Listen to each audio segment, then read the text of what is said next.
नमस्कार, मी रेणुका. नमस्कार, मी मनाली. आणि न्यूज 18 लोकमतच्या वृत्तमालिकेत तुम्हा सगळ्यांचं स्वागत. नुकसानीचा पंचनामा ही आजच्या वृत्तमालिकेतला आजचा विषय आहे. या वृत्तमालिकेमध्ये आपण जाणून घेणार आहोत की कशा रीतीने परतीच्या पावसामुळे शेतकऱ्यांचं अतोनात नुकसान झालंय आणि शेत शिवारामध्ये कशा रीतीने पाणी शिरलेलं आहे, पिकं अक्षरशः सडतायत आणि शेतकऱ्यावर अक्षरशः अवकळ आली आहे. या सगळ्याचा आढावा घेणार आहोत. पण बुलेटिनच्या सुरुवातीला मुंबईतली एक महत्त्वाची बातमी म्हणाली. अगदी बरोबर. मुंबईची महत्त्वाची बातमी म्हणजे मुंबईच्या महापौर किशोरी पेडणेकर यांनी अधिकाऱ्यांच्या विरोधात ठिय्या आंदोलन सुरू केले. प्रभाग समितीची निवडणूक आज होणार होती, मात्र प्रशासनाचे अधिकारी गैरहजर राहिल्यामुळे महापौर संतप्त झाल्या. तर महापौरांचं नगरसेवकांनी महापौर दालनात ठिय्या आंदोलन सुरू केलेलं असून सहाय्यक आयुक्त आणि इतर अधिकारी गैरहजर असल्यामुळे त्या संतप्त झाल्याचं कळतंय. आताच्या क्षणाची एक महत्त्वाची बातमी मुंबईतली, जिथे मुंबईच्या महापौर किशोरी पेडणेकर यांनीच अधिकाऱ्यांच्या विरोधात आता ठिय्या आंदोलन सुरू केलंय. प्रभाग समितीची खरं तर आज निवडणूक होणार होती, पण प्रशासनाचे अधिकारी तिथे गैरहजर राहिलेत आणि तिकडची दृश्य आता आपण बघतोय की जिथे महापौरांनीच आता आंदोलनाला सुरुवात केली आहे. अधिकारी गैरहजर राहिलेत आणि त्यामुळे महापौरच जेव्हा ठिय्या आंदोलन करतात तेव्हा नेमकं काय होतं हे सांगणारी आत्ताची ही दृश्य आहेत. प्रणाली कापसेंकडून अधिक माहिती घेऊयात. प्रणाली, इतर वेळची आंदोलनं वेगळी, आता तर महापौरच आंदोलन करतायत, नेमकं काय घडतंय? रेणुका, मुळात आज प्रभाग समितीच्या निवडणुका होत्या.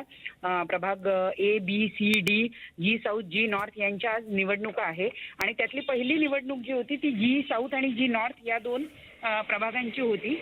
सकाळी 10 वाजता या निवडणुका सुरू होणं अपेक्षित होतं, परंतु अजूनही पालिकेचे निवडणूक घेण्यासाठी पालिकेचे जेवढे अधिकारी कर्मचारी आवश्यक असतात ते सगळे इथे पोहोचलेले नाहीत आणि त्यामुळे निवडणूक प्रक्रियेला अजून सुरुवात झालेली नाही. आणि म्हणूनच जेव्हा सगळे या प्रभागातले जेव्हा नगरसेवक इथे उपस्थित झाले, स्वतः मुंबईच्या महापौर सुद्धा या प्रभागांपैकी एका प्रणाली, पुन्हा एकदा तुमच्याकडे येण्याचा प्रयत्न करतोय. ही एक मुंबईतली महत्त्वाची बातमी आहेच, पण आता थेट जाणार आहोत. ऊर्जामंत्री नितीन राऊत काही बोलतायत आपण बघणार आहोत. आपल्याला माहिती आहे काही वेळापूर्वीच त्यांनी ट्विट केलेलं होतं काल आणि त्यामध्ये त्यांनी म्हटलं होतं की सोमवारी जी परिस्थिती उद्भवली होती, जे अभूतपूर्व वीज संकट उद्भवलं होतं आणि तुम्ही सुद्धा ते समजू नये त्याला, म्हणून मी या ठिकाणी सांगितलं की याच्यामध्ये निश्चितच कुठेतरी घातपाताची शक्यता नाकारता येत नाही.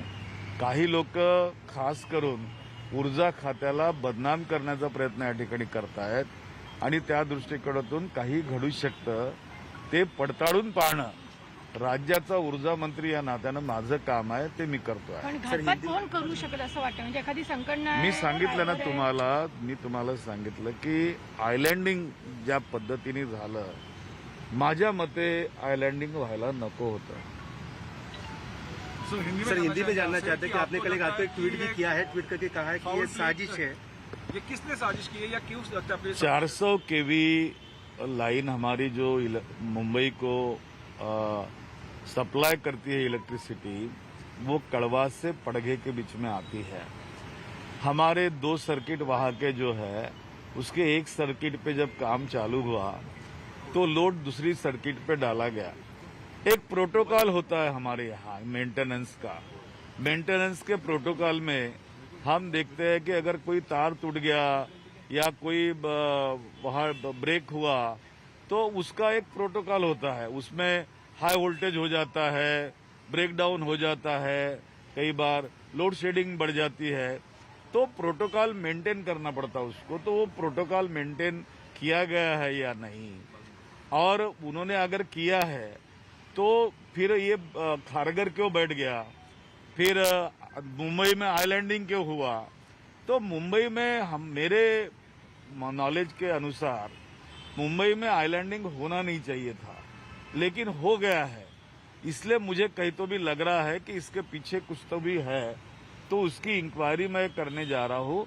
आज इंक्वायरी कमेटी स्टेट की गठित होगी, वो टेक्निकल कमेटी रहेगी और शायद कुछ लोगों पे कार्रवाई भी की जाएगी. इस मामले में आपके साथ उनकी बैठक भी हुई है, केंद्रीय कमेटी भी आई है. केंद्रीय कमेटी जो आई है वो अपना काम कर रही है और उनके ग्रिड में क्या फेल्योरनेस था, क्योंकि नेशनल ग्रिड में से कोई सपोर्ट चाहिए क्या, या गवर्नमेंट ऑफ इंडिया इसमें हमको हेल्प करना चाहती है क्या, ये तमाम बातों का उसमें डिस्कशन हो रहा है.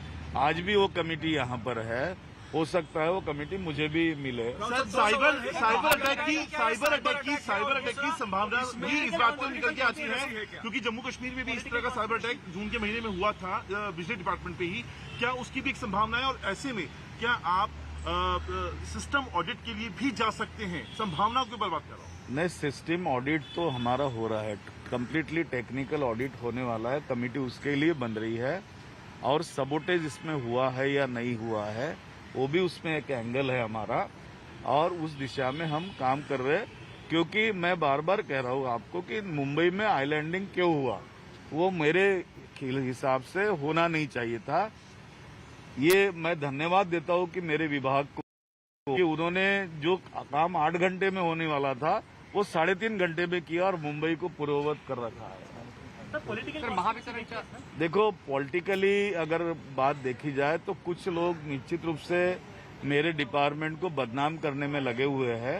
अब जिनका काम जो होगा वो करेंगे, लेकिन मेरी जिम्मेदारी है कि मुंबई को मैं पूर्ववत लाऊं, तो मैंने पहले पूर्ववत उसको लाया है और आज मुंबई में पूरी तरह से बिजली उपलब्ध है। आपको असं क्यों लगता है की ती साधारण कधीपर्यंत अहवाल देणार आणि काय अपेक्षा आहे? नाही, महावितरणच्या अधिकाऱ्यांवर कारवाई निश्चितपणाने होणार आहे।